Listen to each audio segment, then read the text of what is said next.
தொகுதி மறுவரையறை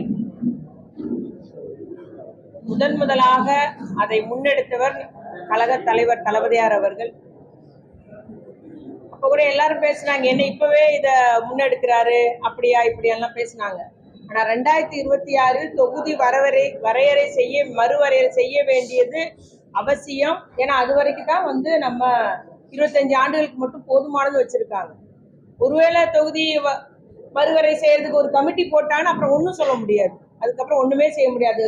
சித்தம்போக்கு சிவன் போக்கும் போயிட்டு இருக்கும். அதனாலதான் நம்முடைய முதலமைச்சர் அவர்கள் முன்னுக்கூட்டியே இது மிக கட்டாயம், இது நம்முடைய தமிழர்களுடைய நலத்தின் மீது தமிழருடைய உரிமையை பாதிக்கக்கூடியது, அது நம்முடைய மக்கள் நலத்தை பாதிக்கக்கூடியதாக, இது நம்முடைய தலையில தொங்குற கத்தின்னு சொல்லிதான் இதை முதல் முன்னெடுப்பா நம்முடைய கழக தலைவர் செஞ்சாங்க.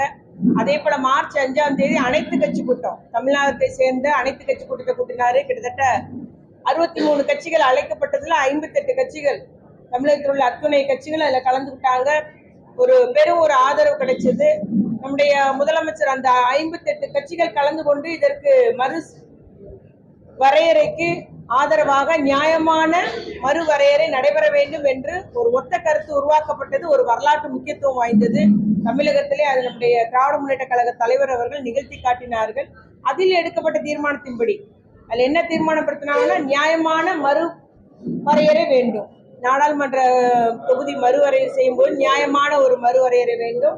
அது போல இதற்காக தொடர் நடவடிக்கை எடுப்பதற்காக இந்த மறுவரையறையினால பாதிக்கப்படுகிற பிற மாநிலங்களை இணைத்து ஒரு கூட்டு நடவடிக்கை குழு அமைத்து தொடர்ச்சியாக இதை நடவடிக்கை எடுத்து செல்ல வேண்டும் என்ற தீர்மானம் அந்த அனைத்து கட்சி கூட்டத்தில் எடுக்கப்பட்டது. அதன்படி மீண்டும் நம்முடைய மார்ச் 22ஆம் தேதி நம்முடைய கழக தலைவர் அவர்கள் கூட்டு நடவடிக்கை குழு கூட்டத்தை கூட்டினார்கள். அதில் 3 முதலமைச்சர்கள், ஒரு துணை முதலமைச்சர் மற்றும் முன்னாள் அமைச்சர்கள் உள்ளிட்ட 7 மாநிலங்களை சேர்ந்த, அதாவது நம்முடைய தமிழ்நாடு ஒன்று, அது போக தெலுங்கானா, கேரளா, கர்நாடகா, ஒடிசா, பஞ்சாப் போன்ற மாநிலங்களை சார்ந்த பெரிய கட்சி தலைவர்கள்லாம் அதில் கலந்து கொண்டு அவருடைய கருத்தை பகிர்ந்தார்கள். இது முதல் முன்னெடுப்பாக நம்முடைய கழக தலைவர் எடுப்பதற்கு எல்லாருடைய ஆதரவை தெரிவித்தாங்க, அவருடைய பாராட்டை தெரிவித்தார்கள். தொடர்ச்சியாக நாம் எல்லாம் பாராளுமன்றத்தில் ஒருங்கிணைந்து செயல்பட வேண்டும். தொடர்ச்சியாக இது நம்முடைய மாநிலத்தின் உரிமைகளை பாதிக்காதபடி நாம் பார்த்துக் கொள்ள வேண்டும். நம்முடைய ஒன்றிய பாஜக அரசை வலியுறுத்த வேண்டும் என்றெல்லாம் அன்று முடிவு செய்யப்பட்டது. அதன்படி நம்முடைய பாராளுமன்ற உறுப்பினர் அத்துணை பேரும் பாராளுமன்றத்தில் குரல் கொடுத்தாங்க. ஆனா எந்த பதிலும் சொல்லல. ஒரு சரியான பாராளுமன்ற உறுப்பினர் பேசக்கூட விடல, அவங்களுக்கு எந்த பதிலும் சொல்லல. ஆனா என்னைக்கோ ஒரு அமித்ஷா அவர்கள் ஒரு கூட்டத்துல பேசி அந்த பேச்சை மட்டும் ஏற்கனவே சொல்லியாச்சுன்ற மாதிரி சப்பக்கட்டு கட்டுறாங்க. ஆனா உறுதிமொழியை தரல. இந்த மாதிரி நீங்க எதிர்பார்க்கிற மாதிரி எதுவும் நடக்கல, இதுதான் உண்மை, இப்படி செய்ய போறன்ற அந்த உறுதியை இதுவரைக்கும் ஒன்றிய பாஜக அரசு தரல. அவை தொடர் முயற்சியாக நம்முடைய இது எல்லா மாநிலங்களுக்கும் அவர்களுடைய மக்களிடமும் இதை எடுத்து செல்ல வேண்டும் என்று கூறப்பட்டுள்ளது.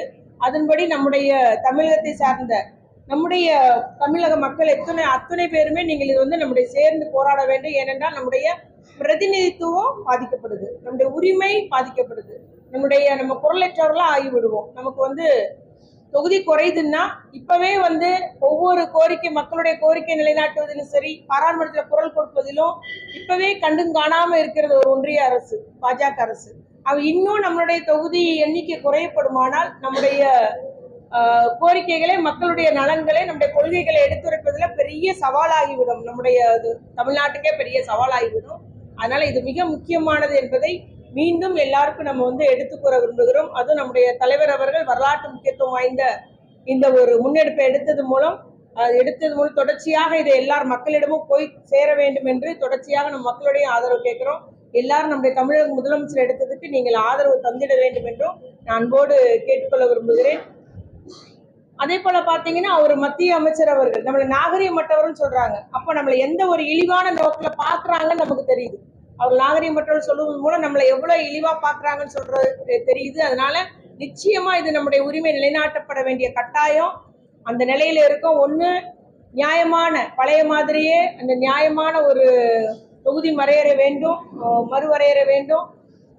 இல்லைன்னா நீங்க இதே போல இருக்கிற மாதிரியே தொடர்ச்சியாக்க வேண்டும். இல்ல ஒட்டுமொத்தமா சமமான ஒரு நிதி, ஒரு பகிர்வு தர வேண்டும், ஒரு பிரதிநிதித்துவம் தர வேண்டும் என்பதை முதல்ல நம்முடைய கழக தலைவருடைய அந்த கோரிக்கையை நான் தமிழ்நாட்டு மக்களுக்கு எடுத்துக்கூற விரும்புகிறேன். ஆகவே மக்கள் அத்தனை பேரும் நம்ம எல்லாரும் இதுல ஒருங்கிணைந்து செயல்படணும், ஒன்றிணைந்து செயல்படணும். மக்களுக்கு இந்த செய்திகளை நீங்க எல்லாம் செய்தியாளர்களும் சரி, ஊடகத்தினர்களும் இந்த செய்தியை எடுத்து செல்ல வேண்டும் என்று நான் அன்போடு கேட்டுக்கொள்ள